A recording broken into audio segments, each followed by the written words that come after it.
Cet influenceur est suivi par plus de 780 000 personnes sur TikTok. Que fait la DILCRA? Que fait le CSA? Que fait l'ARCOM? Non, faut emmerder Thaïs. Bref, écoutons-le, ça dure 1 minute. La domination de sa femme, non pas d'un point de vue physique, je dis pas du tout de taper sa femme, c'est faire peur à sa femme. Voilà. Exprimer le fait que si ta femme te trompe, potentiellement, tu peux la tuer. Et à partir de là, ta femme ne te trompe pas. Voilà, c'est tout. C'est la méthode des hommes traditionnels. C'est ma méthode en tout cas. Alors ça, c'est surtout des incels qui ont extrêmement peur de pas être assez virils et que leur femme trouve mieux qu'eux. Bref, qui baise avec les internes. Je suis attends, tu fous de ma gueule en fait quoi. On est ensemble depuis 7 ans et t'es en train de me dire que ton fantasme, c'est de te faire baiser par un interne ou un supérieur hiérarchique. Mais c'est qu'une grosse pute. Et en fait, je me suis énervé contre ma femme et je l'ai défoncée. Et voilà, et elle a arrêté de regarder Grey's Anatomy. Voilà l'histoire. Comment ça s'est produit. De A jusqu'à Z. Après, elle me dit, ah, t'as raison. Bah, bien sûr, j'ai raison. Attends, c'est quoi ces conneries? Attends, la meuf, n'importe quoi. Enfin, elle est interne en médecine, elle regarde Grey's Anatomy. Et je dis, mais attends, mais c'est intéressant pour des raisons médicales. Dr House, c'est plus intéressant pour ça. Je dis, mais qu'est-ce qui te fait plaisir dans Grey's Anatomy?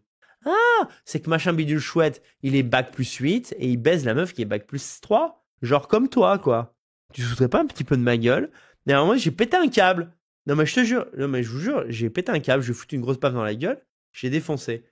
Et voilà. Et depuis, elle a arrêté de regarder Grey's Anatomy. C'est comme ça que ça se passe. Bon, en gros, il a vraiment peur qu'on lui pique sa femme. Hein. Oui, peut-être. Eh bah dis donc. Moi, ma femme, elle fait à peu près tout ce qu'elle a envie, tant qu'elle me casse pas les couilles.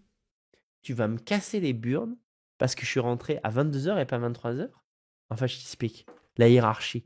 Moi, je suis là et toi, t'es là, en fait. Non, mais si tu veux, c'est... tu t'arrêtes immédiatement. C'est rare, je m'engueule une fois tous les 2 ans avec ma femme. Mais ce soir-là, je l'ai calmé comme j'ai jamais calmé n'importe qui. Et je lui ai dit, mais ça ne se passera pas comme ça entre nous. J'aime mes enfants plus que tout, mais si tu me casses les burnes, parce qu'un soir, je suis rentré à 23h plutôt qu'à 22h, je t'encule physiquement et je me casse. C'est-à-dire opération perdant-perdant pour toi, quoi. C'est comme ça qu'il faut se comporter avec les femmes. Et c'est pas très glorieux.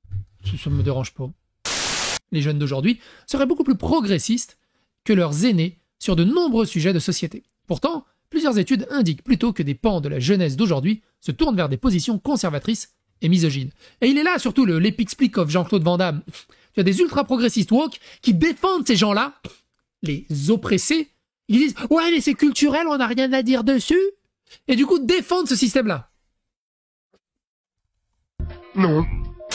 Bon alors calmez-vous. Récemment, je suis tombé sur une vidéo de Daniel Conversano qui a fait un live alors qu'il était sous l'emprise d'éthanol, d'alcool si vous préférez. Bref, vous l'avez certainement vu passer, mais pour ceux qui l'ont loupé, vous inquiétez pas, on va voir tout ça ensemble et en même temps, ça me permettra de vous montrer à quel point l'idéologie islamiste est très proche de l'idéologie de l'extrême droite française. Vous allez voir, c'est vraiment bluffant.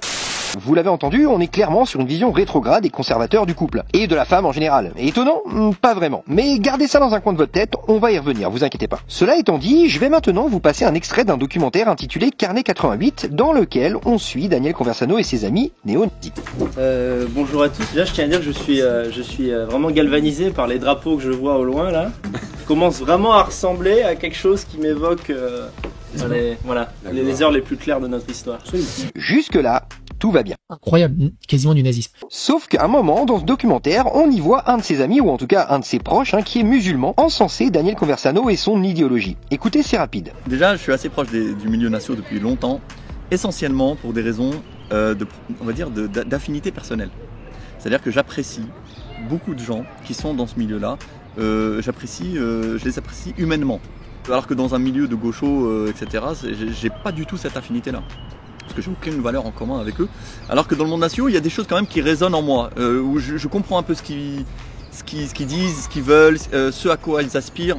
Je le comprends parce que moi-même, en tant que musulman, on a aussi ce référentiel de valeurs. La modernité, c'est ça, c'est l'homme au centre de tout, je fais ce que je veux, je cherche mon bonheur, j'ai le droit à tout. Bon. Et le fascisme, c'est tout le contraire, c'est-à-dire qu'on s'en fout de ce que tu es au service de ton peuple, de ta nation, de ta famille, de ta race, de ta communauté. Tu dois prouver ta valeur, tu dois mériter ta place, tu dois penser aux autres avant toi-même. Et tout ça, qui était au cœur de l'esprit fasciste, il est au cœur aussi de l'islam. Donc c'est évident qu'il y a une proximité forte, et c'est ce qui m'attire aussi vers le milieu national, où je retrouve un peu ces valeurs-là. Et là, vous allez me dire, ouais, ok, et alors? Enfin, qu'est-ce que tu veux dire là? C'est quoi le rapport? Eh ben, le rapport, c'est que ce mec, je l'ai reconnu direct. Et il se trouve qu'il avait une chaîne YouTube qui a été supprimée, dans laquelle il exposait ses idées. Heureusement, la Posta Kafir avait téléchargé ses vidéos. Vous allez voir, étrangement, son discours ressemble comme deux gouttes d'eau à celui de Conversano, à quelques exceptions près. Voilà. Qui n'a jamais été aussi. C'est une chose, on ne soigne pas cette réalité en faisant de sa femme une esclave. Mais c'est bien d'être l'esclave de son mari.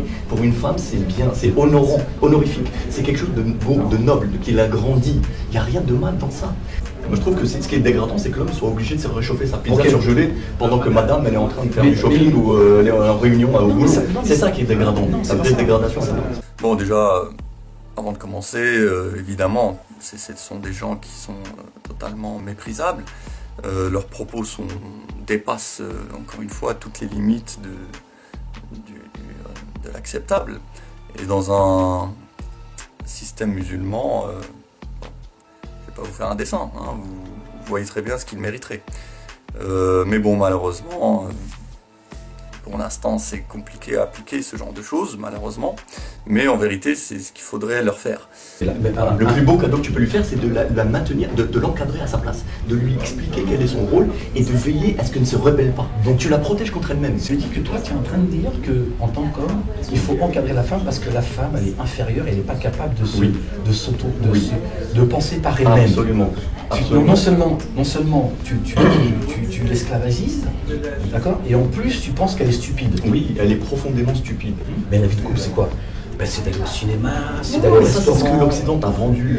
Ça, c'est des illusions. Oui, effectivement, on n'a pas profité des plaisirs matériels de la vie.